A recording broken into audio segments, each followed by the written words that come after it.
Now in this session we'll discuss a dry cell which also called as Leclanche cell because it is introduced by Leclanche and that's why it is called as a Leclanche cell or dry cell. So dry cell एक primary cell है. Primary cell का मतलब होगा use and throw cell, जिसको आप एक बार use करोगे मतलब वो नॉन रिचार्जेबल है, उसको आप रिचार्ज नहीं कर सकते, एक बार आपने उसे यूज करना है.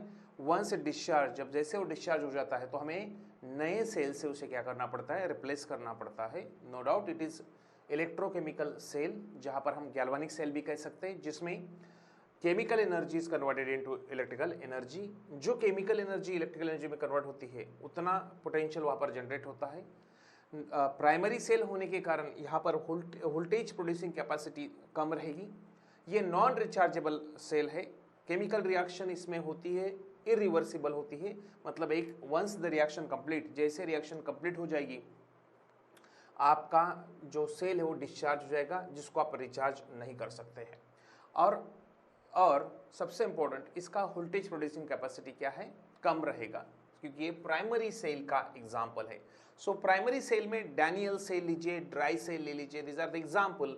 इवन मर्क्यूरी सेल लीजिए, ये सारे एग्जाम्पल है प्राइमरी सेल के, राइट. तो उसमें हम पहला डिस्कस करेंगे अभी ड्राई सेल. ड्राई सेल, तो ड्राई सेल क्या होता है basically? Dry cell is basically why it is called as a dry. Dry भी क्यों कहते हैं? तो सिंपल ड्राई सेल है बिकॉज जनरली हम जब सेल की बात करते हैं इन इलेक्ट्रोकेमिस्ट्री तो हम कहते हैं कि जो कंडक्टिविटी होती है वो सॉल्यूशन के थ्रू होती है. इसका मतलब है एक्वस सॉल्यूशन इलेक्ट्रोलाइट का जनरली कंसिडर करते हैं, बट यहाँ पर हम लोग यूज करेंगे a paste, moist paste as an electrolyte. मतलब इलेक्ट्रोलाइट यहाँ पर हम लोग एक्वस ना यूज करते, क्या यूज करेंगे, मॉइस्ट पेस्ट यूज करेंगे. पेस्ट जिसमें बेसिकली पेस्ट बनाई होगी, और इसीलिए यहाँ पर कहीं भी आपने aqueous solution as an medium नहीं यूज किया है, इसीलिए उसे कहा जाता है ड्राई सेल. ड्राई सेल का मतलब आप घर में जो पेंसिल सेल यूज करते हो that nothing but the dry cell. See, so dry cell का कंस्ट्रक्शन अगर हम देखते हैं, construction this is basically a diagram for dry cell. So हम कहेंगे this is dry cell, right? Dry cell का डायग्राम रहेगा. अब इस ड्राई सेल में आप देखते हैं बेसिकली इट इज प्लेस्ड, मतलब सेंट्रली प्लेस्ड. यहाँ पर एक सिलेंड्रिकल कंटेनर होगा, किसका, जिंक का, जो एक्ट होगा एनोड. एट द सेंटर आप देखेंगे, at the centre there is an rod, वो रॉड होगा graphite. Graphite rod is placed at the centre, मतलब सेंटर में ग्रेफाइट रॉड है, और उस ग्रेफाइट रॉड के सराउंडिंग में अलग अलग लेयरिंग के पेस्ट लगे हैं, राइट. सो हम कहेंगे graphite rod placed at the centre which act as a cathode. वो क्या एक्ट होगा, कैथोड एक्ट होगा. एंड बेसिकली जो कवर करेंगे हम, जिस कंटेनर से कवर करेंगे वो कंटेनर जिंक का बना होगा, और जिंक का बना है इसीलिए zinc act as an anode, मतलब जिंक एनोड रहेगा और ग्रेफाइट आपका क्या रहेगा, कैथोड रहेगा. अब इस पर्टिकुलर रॉड को, जो आपका इलेक्ट्रोड एक्ट होने वाला है, उसको आपने कवर्ड किया है दो लेयर से. पहला लेयर रहेगा that is a black colour called carbon black. Carbon black का मतलब होता है MnO2 plus carbon. Manganese dioxide act as an oxidising agent यहाँ पर, right. Manganese dioxide plus carbon, जिसको हम कार्बन ब्लैक का पेस्ट कहते हैं, तो वो सराउंड में रहेगा किसके, ग्रेफाइट के. Then outer layer of this basically layer, दूसरा एक लेयर वहां पर है जो किसका है, ammonium chloride plus zinc chloride के पेस्ट का रहेगा. यहाँ पर moist ammonium chloride plus zinc chloride हम क्या करेंगे, यूज करेंगे. तो इस तरह से दो लेयरिंग आपके इलेक्ट्रोड के सराउंडिंग में होंगे. And then that electrode is a shield, इसको शील्ड किया जाएगा, पैक किया जाएगा, किससे, इससे शील्ड किया जाएगा जिंक कंटेनर से. सो अंदर में क्या क्या है, ग्रेफाइट रॉड है, उस ग्रेफाइट रॉड के सराउंडिंग में क्या है, पेस्ट लगे हैं, किसके, मैग्नीज डाइऑक्साइड प्लस कार्बन का पेस्ट उसको लगा है, मतलब उसके सराउंडिंग में है. उसके बाद दूसरा जो लेयर लगा है वो किसका है, अमोनियम क्लोराइड और जिंक क्लोराइड के पेस्ट से है, और फिर उसको शील्ड किया गया. एट द टॉप आप देखेंगे तो वहां पर मेटालिक रॉड होता है, and that metallic rod मतलब कंडक्टिविटी के लिए. तो ऑफकोर्स यहाँ पर ये इलेक्ट्रोकेमिकल सेल है, इसलिए कैथोड पॉजिटिवली चार्ज रहेगा, एनोड निगेटिवली चार्ज रहेगा. Anode negatively charge, cathode positively charge, but reaction वही होने वाले है. कैथोड पर रिडक्शन होगा, एनोड पर ऑक्सीडेशन होगा. एनोड का ऑक्सीडेशन, कैथोड का रिडक्शन. सो ये कंस्ट्रक्शन है. तो हम कहेंगे कंस्ट्रक्शन, कैसे कंस्ट्रक्शन है, क्या क्या पॉइंट याद रखने कंस्ट्रक्शन में. पहला, एनोड, एनोड किससे बना है? एनोड, एनोड किससे बना है? एनोड, एनोड बना है आपका जिंक, जिंक का बना है एनोड, एनोड जिंक का बना है। देन कैथोड किसका बना है? कैथोड आपका, कैथोड किससे बना है? कैथोड है आपका graphite, graphite rod, graphite rod act as a cathode, right. Anode is zinc, zinc metal कह सकते हैं आप, जिंक मेटल, जिंक मेटल ये आपका एनोड है। जो जिंक की शीट बाहर से कवर्ड होती है वो क्या एक्ट होती है? एनोड एक्ट होती है। कैथोड आपका रहेगा graphite rod, graphite rod act as an cathode, cathode. Then of course electrolyte क्या होगा? इलेक्ट्रोलाइट, इलेक्ट्रोलाइट आप यूज करेंगे basically paste of, paste of ammonium chloride plus zinc chloride, zinc chloride का paste आप यूज करोगे as an electrolyte. क्या use करेंगे? As an electrolyte. तो ऑफ कोर्स ये जो पहला सेल हम देख रहे हैं जिसमें zinc as an anode, graphite rod as an cathode and paste of ammonium, moist paste भी कह सकते हैं, मॉइस्ट पेस्ट एक्वस यूज नहीं कर इसलिए ड्राई कहते हैं। Moist paste of ammonium chloride plus zinc chloride act as an electrolyte. Then of course हमने कहा कि कैथोड और एनोड पर क्या रिएक्शन होते हैं? कैथोड पर रिडक्शन होगा, एनोड पर ऑक्सीडेशन होगा। सेम प्रोसेस यहां पर भी होगी। तो what happen on anode first? So ये होगा उसका कंस्ट्रक्शन। तो हम कहेंगे कि dry cell consist of graphite rod at the center surrounded by the paste of MnO2 plus carbon and ammonium chloride and zinc chloride. Then the cell is shielded by zinc container which act as an anode. ये उसका होगा construction. अब करेंगे working, working में हम कहेंगे तो reaction कहां पर हो गया? अभी reaction at, reaction at anode, anode पर आपका रिएक्शन क्या होगा? रिएक्शन एट एनोड, एनोड पर रिएक्शन क्या होगा? तो कुछ एनोड पर क्या होता है? ऑक्सीडेशन। तो यहाँ पर कौन एनोड है? जिंक, जिंक का क्या होगा? Oxidation. So zinc is converted into zinc 2 plus ion plus 2 electrons। एक प्रोसेस को हम कहेंगे ऑक्सीडेशन। क्या कहेंगे इसे हम? ऑक्सीडेशन। तो जिंक का क्या हो रहा है? ऑक्सीडेशन हो रहा है। Zinc is converted into zinc ion due to loss of 2 electron, loss of electron, oxidation.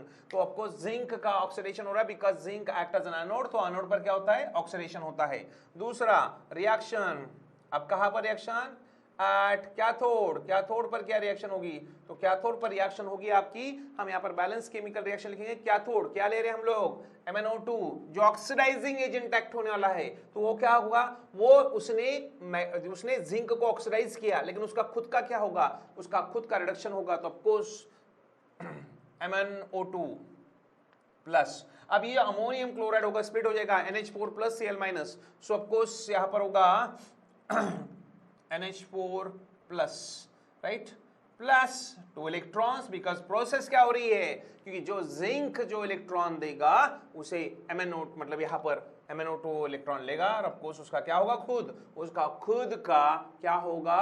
Reduction होगा। तो ultimately it convert into Mn2O3 plus MnO3 plus 3NH ammonia plus water. This is the reaction. This reaction यहां पर क्या हो रहा है? Gain of electron, इसको क्या कहेंगे? रिडक्शन। इसका मतलब zinc undergo oxidation, manganese dioxide का अगर यहां पर देखते, मैग्नीज का ऑक्सीडेशन +4 है, +4 है। अब ये +4 क्या हो रहा है? ये +4 +3 में कन्वर्ट हो रहा है। +4 इज कन्वर्टेड इनटू +3। इसका मतलब क्या हो रहा है? इसका रिडक्शन हो रहा है 0 से +2, मतलब जिंक का ऑक्सीडेशन हो रहा है, MnO2 का रिडक्शन हो रहा है। दोनों रिडॉक्स रिएक्शन यहाँ पर हो रही है। और ये रिडॉक्स रिएक्शन क्या करेगी? ये रिडॉक्स रिएक्शन रिस्पॉन्सिबल रहेगी किसके लिए? For conduction of electricity. वहां पर करंट जनरेट होगा, करंट जनरेट होगा, पोटेंशियल जनरेट होगा। तो ऑफ कोर्स नेट रिएक्शन क्या लिखेंगे फिर? Net reaction, net reaction, net reaction का मतलब होता है कपल, मतलब कंप्लीट रिएक्शन। तो कंप्लीट रिएक्शन को ऐड करते हैं अब यहाँ पर। कंप्लीट रिएक्शन क्या होगी? तो देखिए जिंक, ये 2 इलेक्ट्रॉन कैंसिल हो जाएंगे, plus 2 MnO2 plus 2 NH4 plus gives you क्या मिल रहा है आपको? gives you Zn2 plus Mn2O3 plus 3NH3 plus water. अब ये जो वाटर, इसका मतलब, बट ऑब्वियसली वाटर का मतलब बहुत ज्यादा वाटर तैयार नहीं होता है, सिंपल 1 मॉलिक्यूल ऑफ वाटर। तो यहाँ पर वो पेस्ट ही बना रहेगा, उससे कोई ज्यादा एक्वस बनने वाला चीज नहीं है यहाँ पर, इसीलिए इसको ड्राई सेल कहते हैं। सारा चीजें पेस्ट में यूज हो रही है। तो यहाँ पर कैथोड पर रिडक्शन हुआ, एनोड पर ऑक्सीडेशन हुआ और रेस्पेक्टिव इलेक्ट्रोड पर रिएक्शन होगी। ये आपकी नेट रिएक्शन रहेगी। ये net reaction responsible for conduction of electricity generate होगी यहाँ पर। लेकिन यहाँ पर कुछ चीजें याद रखनी पड़ेगी ड्राई सेल में, जैसे फॉर एग्जांपल फर्स्ट जो हमें याद रखना है यहाँ पर इज नथिंग बट, आप याद रखेंगे क्या याद रखना है आपको? फर्स्ट आपने देखना है कि यहाँ पर अमोनिया जनरेट हो रहा है और वो भी गैस है, अमोनिया गैस जनरेट हो रहा है, ये अमोनिया जनरेट हो रहा है। अब ये जो अमोनिया रहेगा, अमोनिया गैस एक्सप्लोजिव करके एक्ट हो सकता है, तो इसीलिए आप वहां पर जिंक क्लोराइड यूज करते हो। जिंक क्लोराइड के दो पर्पज है, जिंक आयन रहेंगे तो वो बेसिकली एनोड को देंगे और एनोड एक्टिवेट रहेगा, और दूसरा आपका जिंक के जो आयन रहेंगे, जिंक के आयन रहेंगे वो इस अमोनिया के साथ इजीली रिएक्ट करेंगे। तो हम कहेंगे जिंक मतलब what is role of zinc chloride? Zinc chloride का काम होता है जनरली ये एक्सप्लोजिव करके एक्ट हो सकता है अमोनिया गैस, बिकॉज वो ब्लास्ट होकर आपका सेल फूट सकता है। तो बेसिकली इतना रिएक्शंस होता नहीं है लेकिन चांसेस होते हैं, लेकिन इस तरह के चांसेस हो ही ना, इसीलिए बेसिकली क्या किया जाता है, ये जो अमोनिया है जो प्रोड्यूस हो रहा है ड्यूरिंग द रिएक्शन उसको उसका कॉम्प्लेक्स फॉर्मेशन किया जाता है। किसके साथ? जिंक के साथ। तो आपको जिंक रिएक्ट विथ अमोनिया, ये अमोनिया के साथ वो रिएक्ट करता है, राइट। यहाँ पर ammonia act as a ligand, ammonia क्या एक्ट होगा? लिगैंड एक्ट होगा। 4 अमोनिया लेंगे यहाँ पर, ये जिंक के आयन है, ये एक्ट होंगे सेंट्रल मेटल आयन, ये लिगैंड एक्ट होगा और यहाँ पर वो फॉर्म करेगा कॉम्प्लेक्स, राइट। तो कॉम्प्लेक्स रहेगा NH4 3 4 2+। इसका मतलब क्या हो गया? बिकॉज ऑफ कोर्स यहाँ पर वो रिएक्टिव है, but once it involve in complex, complex is stable, तो क्या हो गया? अमोनिया अब जिंक के साथ रिएक्ट किया और उसने क्या बनाया? कॉम्प्लेक्स बनाया, अमोनिया कॉम्प्लेक्स फॉर्म किया, जहां पर अमोनिया लिगैंड एक्ट हो रहा है, सेंट्रल मेटल आयन रहेगा जिंक, और ये कॉम्प्लेक्स फॉर्म होगा। ये कॉम्प्लेक्स फॉर्म होने से आपका जो लिबरेटेड अमोनिया था वो भी क्या हो गया? कॉम्प्लेक्स फॉर्मेशन में चला गया, राइट। देन कितना वोल्टेज प्रोड्यूस कर सकता है? मैक्सिमम। सो ऑफ कोर्स यहां पर केमिकल रिएक्शन होगी तो E cell is equal to 1.5 volt, मतलब मैक्सिमम कैपेसिटी कितनी इसकी? Maximum capacity of dry cell की होगी 1.5 वोल्ट। इतना पोटेंशियल वो जनरेट करेगा जब ये केमिकल रिएक्शन होगी, तो 1.5 वोल्ट वो करेगा, और जब तक वो यूटिलाइज होता रहेगा 1.5 वोल्ट ड्यूरिंग डिस्चार्ज, तब तक आपका जहां पर भी आप जिस पर्पस के लिए से यूज कर रहे हो वो इंस्ट्रूमेंट चलता रहेगा। लेकिन जैसे ही ये कंप्लीट हो जाएगा, रिएक्शन कंप्लीट हो जाएगी, वहां पर कोई करंट जनरेट नहीं होगा, आपका सेल डेड हो जाएगा, आपको रिप्लेस करना पड़ेगा नए सेल से, क्योंकि एग्जांपल है प्राइमरी सेल का जिसमें आप उसको रिचार्ज नहीं कर सकते हो। It's non rechargeable battery, non rechargeable cell है वो, उसको आप रिचार्ज नहीं कर सकते हैं। देन दूसरा प्रिकॉशन, जैसे फॉर एग्जांपल ये कहां पर यूज होगा? ये यूज होगा छोटे छोटे इंस्ट्रूमेंट, लाइक छोटे इंस्ट्रूमेंट मतलब हम यूज कर सकते हैं टॉर्च में यूज कर सकते हैं, देन कैलकुलेटर में यूज कर सकते हैं, देन कैलकुलेटर के बाद में रेडियो में यूज कर सकते हैं, रेडियो जो हम लोग टेप रिकॉर्डर पढ़ते हैं रेडियो में यूज कर सकते हैं, देन रिमोट, हमारे घर के रिमोट, टीवी रिमोट्स में यूज कर सकते हैं, राइट। वॉचेस में यूज कर सकते हैं, जो वॉचेस जो बेसिकली वॉल वॉचेस होते हैं उसमें आप यूज कर सकते हैं, राइट। उसके अलावा आप टॉयज में यूज कर सकते हो, टॉयज में आप इसको यूज कर सकते हो। बहुत सारे आजकल टॉयज आते हैं जिसमें आप देखते हैं, आप सेल लगाते हैं, जैसे कार्स लीजिए, right. There are basically various toys where we are using basically dry cell. हम इस तरह का ड्राई सेल यूज करते हैं। टॉर्च लीजिए, वॉचेस लीजिए, कैलकुलेटर्स ले लीजिए, रेडियो ले लीजिए, रिमोट ले लीजिए, राइट। इनमें हम बेसिकली यूज करते हैं, राइट। इसमें हम यूज करते हैं ड्राई सेल का हम यूज करते हैं, तो इसका मतलब होगा ये ह्यूज कमर्शियली यूज सेल रहेगा। कमर्शियली हम बहुत तौर पर इसको यूज करते हैं, बट ऑफकोर्स इसका डिसएडवांटेज क्या है? ये रिचार्जेबल नहीं, एक बार ये डिस्चार्ज हो गया सेल तो आप उसको नए से रिप्लेस करना पड़ता है। और एक प्रिकॉशन आपको यहाँ पर रखना पड़ता है, जैसे फॉर एग्जांपल क्या इसका लाइफ टाइम बहुत ज्यादा है? नहीं, लाइफ टाइम ज्यादा नहीं। I am not saying in terms of voltage के टर्म में तो उसका लाइफ टाइम वैसे ही शॉर्ट है, लेकिन इसमें हम लोग और एक कंपोनेंट यूज कर रहे हैं, जैसे हम यूज कर रहे हैं अमोनियम क्लोराइड। अगर हम अमोनियम क्लोराइड की बात अगर करते तो अमोनियम क्लोराइड क्या है? ये एसिडिक सॉल्ट है, एसिडिक सॉल्ट मतलब the salt which obtain from strong acid and weak base. तो एसिडिक सॉल्ट है, इसका मतलब क्या होगा? ये किसके कांटेक्ट में है? ये देखिए यहाँ पर जिंक के साथ शील्ड हुआ है। इसका मतलब क्या करेगा वो? अगर आपने भले उसको यूज ना किया हो और आपने ड्राई सेल रख दिया, यूज किया तो नो प्रॉब्लम, डिस्चार्ज हो जाएगा, आपको रिप्लेस करना पड़ेगा। लेकिन आपने यूज नहीं किया तो भी उसका करोडेड होने के चांसेस ज्यादा रहते हैं, मतलब इसका लॉन्ग लाइफ नहीं है, क्योंकि अमोनियम क्लोराइड क्या कर लेता है, जिंक को करोड कर देता है। तो करोजन, किसका करोजन हो सकता है, जिंक का करोजन हो सकता है, किसके कारण, अमोनियम क्लोराइड के कारण। इसीलिए आप इसको लॉन्ग टाइम के लिए नहीं रख सकते हैं, क्योंकि ये करोड कर देगा, जिंक को करोड कर देगा, और करोडेड हो गया तो ऑफकोर्स वो उसका स्ट्रेंथ कम हो जाएगा, अल्टीमेटली वो यूज नहीं होगा as a dry cell, right. तो इसीलिए बेसिकली इसका लाइफ टाइम लॉन्ग नहीं रहेगा। वोल्टेज प्रोड्यूसिंग कैपेसिटी 1.5 वोल्ट है, लिमिटेड है, ये नॉन रिचार्जेबल है, लेकिन कमर्शियली बहुत तौर पर यूज होता है। कहाँ का यूज होता है, टॉर्च में यूज होता है, रेडियो में यूज होता है, रिमोट्स में यूज होता है, वॉचेस में, टॉयज में। ये डोमेस्टिकली या कमर्शियली यूज होने वाला बहुत अच्छा सेल एक्ट होता है, लेकिन वही इसका एक डिसएडवांटेज है कि ये नॉन रिचार्जेबल है। आपको इसको एक बार वो डिस्चार्ज हो गया तो आपको इसको रिप्लेस करना पड़ता है नए सेल के साथ में।